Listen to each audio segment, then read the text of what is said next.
Olá, turminha, sexto ano. Vamos lá para mais uma aula. Vamos pegar aqui, ó. Ou melhor, vamos pegar aqui, né? O módulo 3, tá? Vamos pegar aqui no módulo 3 o capítulo 6, tá bom? Pra gente, né, capítulo 6, que é o que a gente tá, não é isso? Ok. Peraí. Vamos lá. Vamos lá. Então, capítulo 6, certo? Capítulo 6, módulo 3. Então, eu já passei a aula para vocês, né, sobre a Revolução Industrial. Aí você disse, professor, por que o senhor passou aquela aula e a aula era grande? Porque são 3 revoluções industriais, certo? E o planeta, é importante que a gente saiba sobre elas, que o planeta ele passa a ser bastante degradado por conta dessa revolução, né? E como vocês viram na minha explicação, essa revolução é nela que se surgiu o dínamo passa a utilizar a gasolina, entre outros, né? Mas a gasolina, e a gasolina derivada do petróleo, como a gente sabe, é altamente poluente, não é isso? Então vocês sabem bem disso. Certinho? Então, é fundamental que a gente saiba sobre a primeira Revolução Industrial. Então, como é que a gente poderia resumir a Revolução Industrial, assim, pegando a última aula? Teve a primeira na Inglaterra, certo? Utilizava o carvão mineral. Teve a segunda na Europa, Estados Unidos e Japão, certo? Utilizou-se o petróleo. Aí surgiu as grandes invenções, né? Surgiu o aço, o telefone, motor de combustão interna, né? Então tudo isso são adventos da Revolução, da segunda Revolução. E a terceira Revolução, há quem diga que estamos em plena terceira Revolução Industrial, e outros dizem que nós já estamos na quarta Revolução Industrial. Isso depende muito da interpretação, tá? Aí na terceira Revolução Industrial, a gente tem ainda a utilização muito forte do petróleo, certo? Essa utilização muito forte do petróleo acarreta os impactos ambientais. O homem sentiu esses impactos ambientais e começou a criar mecanismos para combatê-lo, ok? Por exemplo, se criou as energias alternativas, o biocombustível. No Brasil a gente tem a utilização do álcool, certo? Também dá para fazer com soja, né? Teve uma pesquisa aqui no Ceará para a utilização da mamona para fazer o biocombustível, né? Mas não se chegou a se complementar essa invenção. Ok? Ok. Então,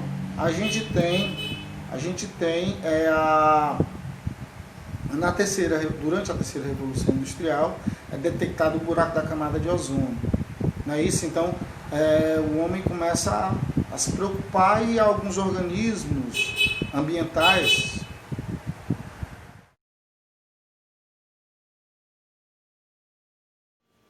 Então, como eu estava dizendo, questão da Revolução Industrial, durante a Revolução Industrial, da terceira Revolução Industrial, foram criadas energias alternativas, que é exatamente para diminuir a dependência do homem do petróleo, certo? Então, energia solar, energia eólica, que é do vento, né? O biocombustível, né? Através dos vegetais, tipo, dá para fazer com soja, dá para fazer com cana-de-açúcar, que é o caso do Brasil, né? Com álcool combustível e tal. Isso já é preocupação exatamente porque com a queima do petróleo em primeiro lugar, do carvão em segundo, certo? O planeta estava sendo muito degradado, ok? Então o homem ele se preocupou em fazer grandes encontros, né, através da ONU, da Organização das Nações Unidas, certo? Para diminuir esses impactos ambientais, para fazer o que a gente chama hoje de conciliação entre o desenvolvimento, a exploração da natureza, certo? e também com aquela consciência ecológica, né? Conciliar o desenvolvimento do homem, certo? Dos recursos naturais, minerais, certo? Ao mesmo tempo respeitando a natureza. O que veio uma nova filosofia para a utilização dos recursos, muitas empresas pelo mundo já adotaram, outras nem tanto, certo? Que é o desenvolvimento sustentável, certo? Então, foi-se um primeiro grande encontro, que é sobre o meio ambiente, que é exatamente esse encontro, ele foi realizado em Estocolmo, na Suécia, em 1972, certo? Mas a questão ambiental em si ficou meio de lado. Depois, 20 anos depois, foi realizado no Brasil. Esse sim teve um efeito muito positivo, né? Começou-se a trabalhar as questões ambientais nas escolas no mundo, tá? E também surge o que a gente chama de Agenda 21, que cada país tinha que fazer seu próprio planejamento, respeitando as questões ambientais para o século 21. Certo? Aí nesse encontro se falou também sobre as mudanças climáticas, levou em consideração já o buraco da camada de ozônio, né? Aquele que nos protege dos raios ultravioletas, certo? Aí também teve a questão nutricional, né? E a questão também racial entraram, porque são questões que podem não parecer que tem relação direta com o meio ambiente, mas tem, né? Se as pessoas estão preocupadas em combater o racismo, elas vão ter menos tempo para a questão ambiental. Se elas estão preocupadas em se alimentar, em ter o que comer no dia seguinte, como é que elas vão se preocupar com as coisas mínimas na questão ambiental, né? Então ela está preocupada com comida, está preocupada se o planeta vai estar habitável para gerações futuras, não. Ok? Então aqui no livro, na página, vamos lá dar uma voltinha pelo livro, certo? Então nós temos aqui, ó, a interdependência entre os elementos da natureza na formação do solo. Já expliquei isso para vocês, né? Certo? Aí eu tenho as interações entre clima e correntes marítimas, página 33 do livro. Tá? Só você está com a apostila aí, né? O capítulo 6, o módulo 3. Tá? Inclusive eu botei para vocês aquele vídeo do filme Procurando Nemo, das tartarugas e do Marlin e a Dory lá naquela corrente lá. Aquela corrente realmente ela existe, claro que ali é um desenho animado, mas ela existe, né? A corrente leste australiana. Assim como ela, existem muitas correntes marítimas. Essas correntes, como eu disse, elas levam água de lugares... eu expliquei isso quando eu estava falando de clima, mas elas levam água fria para lugares quentes e águas quentes para lugares frios. Uma das pias que tem na sua casa, certo? Você encher essa pia, você tirar a tampa, a água, se você não mexer na água, ela vai descer fazendo um redemoinhozinho, certo? Uma coisa extremamente curiosa é que abaixo da linha do Equador, e é por isso que a linha do Equador eu costumo dizer que é uma linha imaginária que existe, né? Como é que uma coisa imaginária existe? Mas ela existe e a gente sabe exatamente disso por conta do efeito Coriolis, né? Então, da linha do Equador para baixo, certo? A água faz um redemoinho num sentido. Da linha do Equador para cima é ao contrário. Aí você pode pensar assim, nossa, que interessante. Isso influencia nas correntes marítimas. As correntes marítimas no hemisfério sul, elas têm um sentido, e elas no hemisfério sul, ela tem outro sentido. No norte é um, no sul é outro. Certo? Aí você diz assim, professor, em cima da linha do Equador, como é que é? Em cima da linha do Equador, se você fizer isso, certo? Ela desce reta. Ela nem faz a curva para um lado, nem curva para o outro, com o redemoinhozinho que eu disse, né? Então ela desce reta. Então por isso que a gente define a linha do Equador. Então a linha do Equador é uma linha imaginária que existe. Não é curioso? Pois isso influencia na navegação, os navegantes, né, que vão para uma escola, vão aprender, todos os equipamentos agora são ultramodernos, os navios são, né, todos com equipamento já sincronizado. Olá pessoal, hoje nós vamos fazer uma experiência para poder comprovar se aquele vídeo que circulou na internet aí falando sobre o sentido de giro da água no hemisfério norte e no hemisfério sul é verdade. Eu vou mostrar um trechinho do vídeo aí para que vocês conheçam. Primeiro eles soltam algumas folhinhas em uma pia na linha do Equador e as folhas não giram. Logo em seguida eles vão para o sul, colocam mais água na pia, abrem a tampa e as folhas giram no sentido horário. Agora vão para o norte, colocam mais água na pia e as folhas giram no sentido anti-horário. Nós viemos aqui na cidade de Fuego del Maire, no Equador, para poder fazer essa experiência e comprovar. Então vamos lá fazer a experiência. Eu já estou aqui com um balde com água. Bom, então eu vou soltar a água aqui. Nós estamos na linha do Equador nesse momento.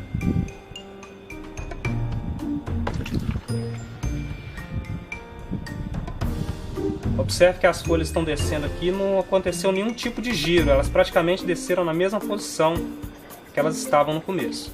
Agora vamos lá para o hemisfério norte.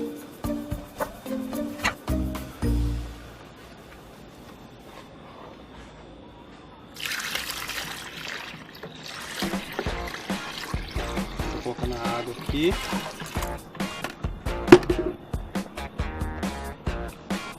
Aí. Observe que as folhas estão girando, todas no sentido anti-horário. Agora vamos para o hemisfério sul.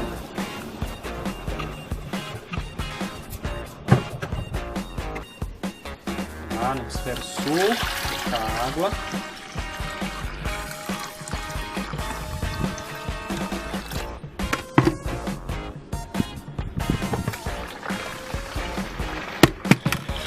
As folhas. E as folhas estão girando no sentido horário. Bom, pessoal, então nós comprovamos que funciona, não é isso? Ou será que não? O que você acha? Oi, eu sou o Ulisses, do canal Ulisses Pena, e pra mim isso acontece. Sincronizados com satélites, né, com seus portos, para que ele não desvie mais, né? Se, por exemplo, Titanic fosse hoje, ele não ia bater no iceberg com os equipamentos que existem hoje, tá certo? Então, esse efeito Coriolis ele influencia diretamente na navegação e, claro, tem a ver com as correntes marítimas. Você pode ver aí na página 13 do seu livro que está falando sobre as correntes marítimas. Uma curiosidade, e eu falei para vocês, vou só repetir, é a questão, né? Na última aula eu falei basicamente sobre Revolução Industrial, numa aula extra, né? Que é onde eu cantei a musiquinha das 3 revoluções e dos grandes encontros sobre o meio ambiente.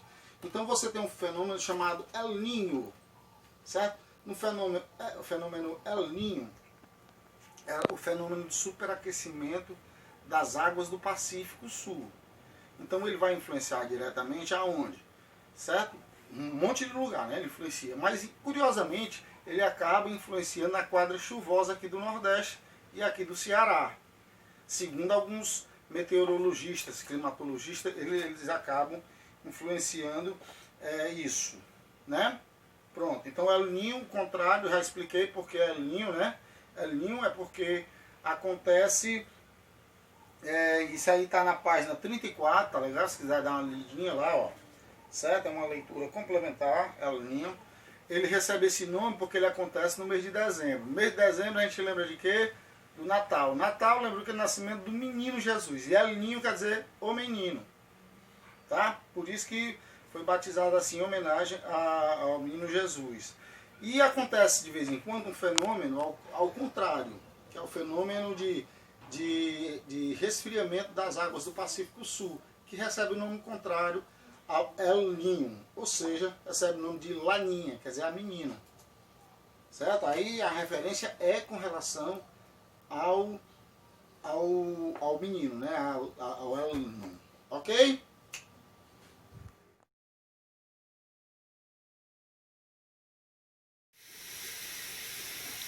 Bom, tá dando pra ver aí, ó, El Niño lá em cima. Aqui é a página 34, certo? A página 34 tá falando desse fenômeno aí que eu expliquei pra vocês, que é o superaquecimento das águas do Pacífico. Ele faz relação também, porque na América do Sul tem uma grande cordilheira, certo? Que é a maior cordilheira da América do Sul e uma das maiores do mundo, certo? A gente sabe que a maior do mundo é a do Himalaia, né? Certo? Ela é uma das maiores do mundo. Tem as Rochosas e tem a Cordilheira dos Andes aqui na América do Sul, tá? Então, você tem ela servindo como barreira para a influência do El Niño. Só que ele consegue ultrapassar essa barreira, só que ele chega de modificado exatamente pelo fator do relevo, certo? Que tem essa grande barreira, que no caso é a Cordilheira dos Andes. Então quando ele chega modificado e ele acaba interferindo na questão da quadra chuvosa nordestina, exatamente porque ele chega diferente, modificado pela ação dessa barreira. Ok? Então bora lá, vamos virar a página aí, ó.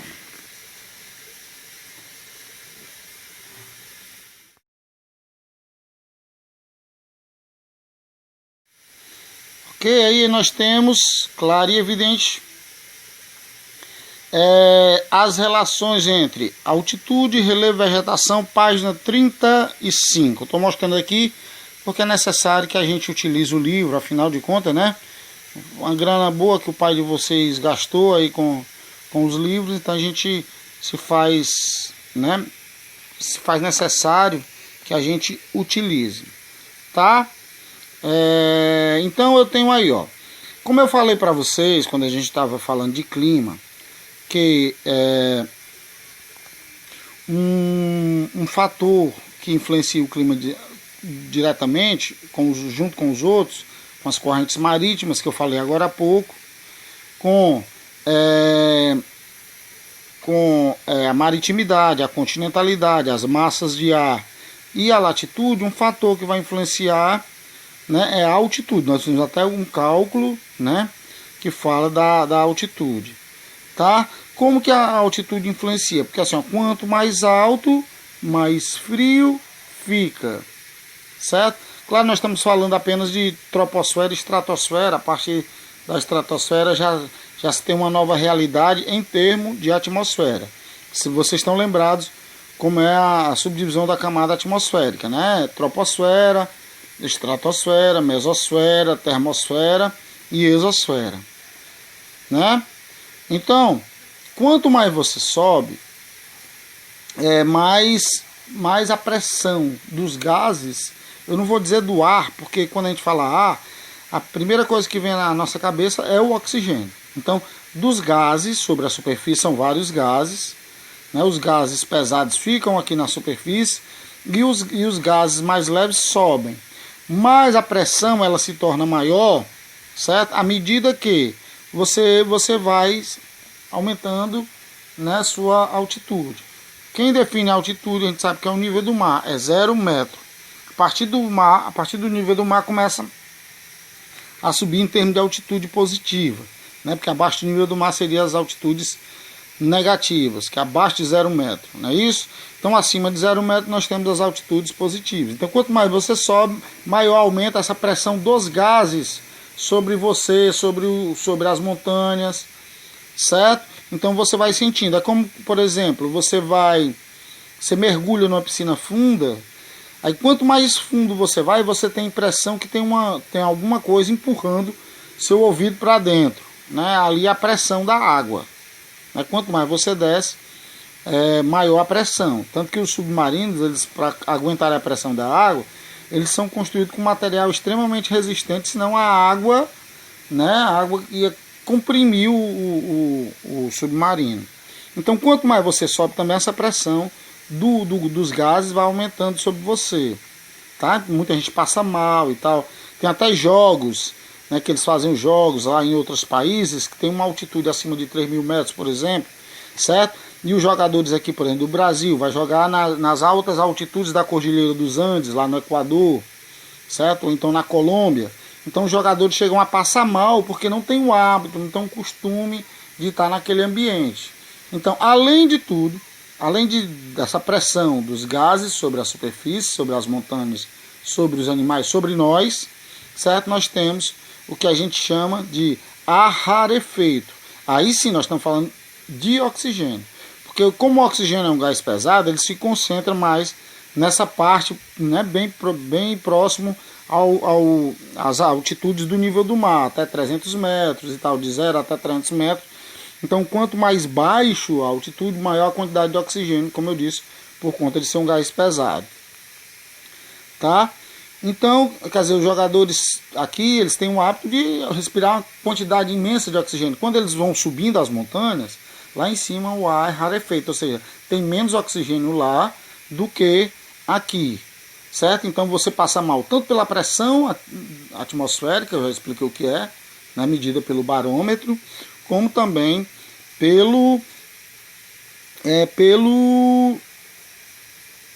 pela falta de oxigênio lá em cima, certo? Então, tanto que teve uma época que a FIFA queria até proibir jogos acima de 3.000 metros de altitude. Tá? Você lembra que tem um episódio do Chaves em que o seu Barriga resolve vender a vila pela necessidade de viver uns dias a mais. E por que ele faz aquilo? Porque lá, a cidade do México, ela está numa altitude considerável lá em cima daquilo que é a continuidade das montanhas rochosas. Então lá em cima não tem tanto oxigênio como, por exemplo, em Acapulco, né? Eles vão para Acapulco. Acapulco está no nível do mar, certo? Então, quer dizer, vai ter mais oxigênio lá em Acapulco. Então, quando você está com problemas coronários, respiratórios, se você for para um lugar que tem mais oxigênio, é melhor para você, onde o ar possa ser mais puro também. Né? Então é isso, né? A altitude acaba influenciando o clima, né? Quanto mais alto, mais frio, quanto mais alto, menor oxigênio, quanto mais alto, maior a pressão. É claro que no Brasil a gente não vai ter lugares muito altos, certo? Você tem os lugares mais altos do Brasil, você tem na região amazônica, né? Naquela região norte, certo? Onde você tem o Pico da Neblina em 31 de março, mas são picos, não são lugares onde tem gente morando, não dá para morar, né? Certo? Agora, por exemplo, lá no sudeste você tem a região da Serra do Mar e da Mantiqueira, onde fica a cidade de São Paulo. São Paulo fica lá em cima da serra, tá? Então, são os lugares mais altos do Brasil. Mas o Brasil não tem grandes altitudes. O Brasil não tem dobramentos modernos como Himalaia, tá longe, né? Tá lá na Ásia. As montanhas rochosas na América do Norte. A Cordilheira dos Andes, que está mais um pouquinho perto aqui do Brasil, mas o Brasil não tem terras na Cordilheira dos Andes. Tá bom? Então na página 35 está falando exatamente dessa altitude influenciando no clima. Ok? Então tem uma foto aqui, vou tentar mostrar a foto aqui para vocês. Tá? A foto é exatamente do Himalaia, lá no Nepal. Certo? No Nepal ali é um país que fica ali entre a China, a Índia, certo? O Bangladesh, certo? Então a Índia fica ali entre... A Índia não, o Nepal fica entre esses países, tá? E ele tem áreas, evidentemente, na Cordilheira do Himalaia, que é o teto do mundo. O lugar mais alto do mundo está lá, que é o Monte Everest, que fica na Cordilheira, um dos montes, né? E ele tem cerca de 8.848 metros. E agora você imagina, um lugar está a mais de 8 quilômetros para cima. Então é muito alto. Não é isso? Ok.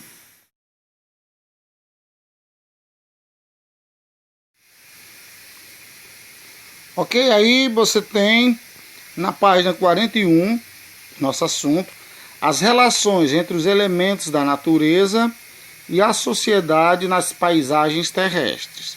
Vamos lá, então, com o surgimento do homem no planeta, certo? Essas paisagens começam a modificar. Como eu falei para vocês, com relação à produção, o homem se divide em 4 fases. A fase primitiva, quando ele menos modifica a natureza, certo? A fase agrícola, quando ele passa a devastar, a desmatar para fazer os seus campos agrícolas, né, para fazer os seus pastos, tá? E nós temos a fase comercial, quando o homem começa a comercializar o excedente. E, por último, a fase urbano e industrial. Foi uma das nossas perguntas num dos vídeos anteriores. Tá? Então vamos ver aí túneis na cidade de Mairiporã, no estado de São Paulo. Olha aí, ó. Certo? Isso aí tá no livro de vocês, na página 41. E outro, você vai ter as palafitas, que né, na foto abaixo. Palafitas são aquelas casas, são muito comuns na região norte, que eles fazem dentro d'água, certo? Eles colocam umas estacas, né, umas madeiras, em cima dessas madeiras eles vão fazendo as moradias. Tá dando para ver aí, né, ó? Certo? Tá dando para ver. Então a gente chama de palafitas, certo? Tem até uma música do Herbert Viana que ele fala dessas questões, porque essa palafita aí tá bem organizadinha, tá bem bonitinha, mas tem aquelas que são bem rudimentares mesmo, são bem, né? Então ele compara até isso com as próprias favelas, onde diz palafitas, trapiches, farrapos, filhos da mesma agonia. E as cidades que têm braços abertos no cartão postal e com os punhos fechados para a vida real, lhes nega a oportunidade, mostra a face dura do mal.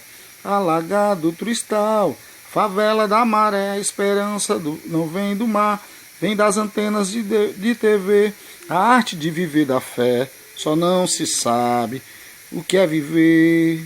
Tá vendo? Ó, essas palafitas aí são lá no rio Amazonas, né? Lá no Pará, certo? No rio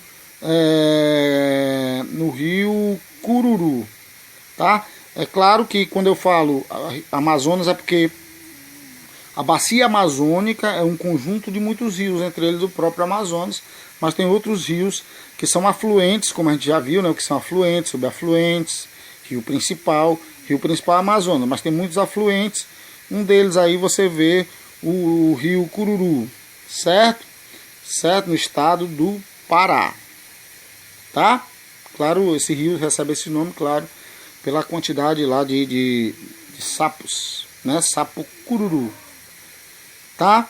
Então, por exemplo, quanto mais o homem foi evoluindo nessa fase agrícola, depois a fase comercial, vieram as grandes cidades, lá na frente veio a Revolução Industrial, o homem deixa de ser homem rural e passa a ser homem urbano, ou seja, boa parte da população começa a migrar no chamado êxodo rural para cidades, e quanto mais ele vai adquirindo tecnologia, quanto mais ele vai avançando no seu processo evolutivo, certo? Estou falando com relação às novas tecnologias que foram surgindo, né, ao longo do tempo, né? A gente sabe que, por exemplo, você tem um telefone celular hoje, né? O celular, ele surge, para que ele pudesse surgir, que é a função principal do celular, é o que a gente menos usa hoje, que é poder falar, né?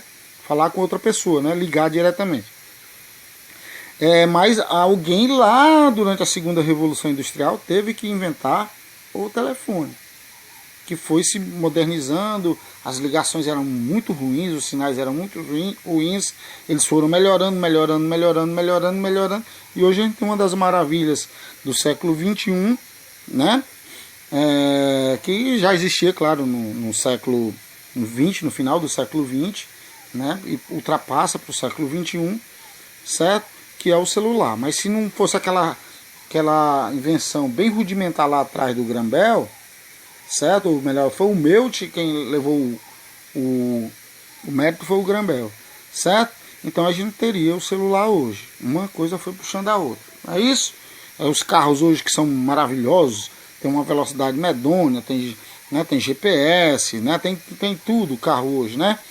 Mas se não fosse um motor de combustão interna inventado lá na segunda Revolução Industrial, ninguém teria o carro hoje. Então, quanto mais o homem vai evoluindo, né, em termos de tecnologia, mais ele vai transformando a natureza, mais ele vai pegando o espaço natural e transformando em espaço humanizado.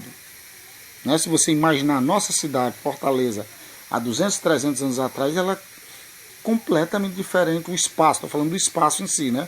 Completamente diferente do espaço de hoje, tá bom? Na próxima aula a gente complementa, ou continua falando sobre isso, né? Sobre as relações entre os elementos da natureza e a sociedade nas paisagens terrestres, a partir da página 41. Ok? Beijos para vocês.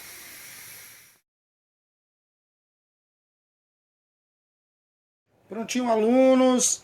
E então essa foi nossa aula de hoje, né? A gente continua falando, nós vamos falar sobre questão de hidrografia, energia elétrica, né? A gente sabe que hoje tem muitos meios para se gerar energia e o homem, claro, ele precisa de energia, né? Quando eu falo o homem precisa de energia, não é só do próprio corpo, né? Que vem dos alimentos, da água, do oxigênio que ele respira, certo? É energia no dia a dia para suas casas, né? Para os seus veículos, não é isso? Então, é fundamental que o homem encontre novas alternativas de fonte energética para que cada vez mais essa dependência do petróleo ela se acabe, já que o petróleo não é uma energia limpa e também não é uma energia renovável. Nem o petróleo, nem o carvão e nem o gás natural, que dos três é o que menos polui. Tá bom? Então fiquem aí com a agenda e tchau, tchau, até o próximo vídeo. Beijos.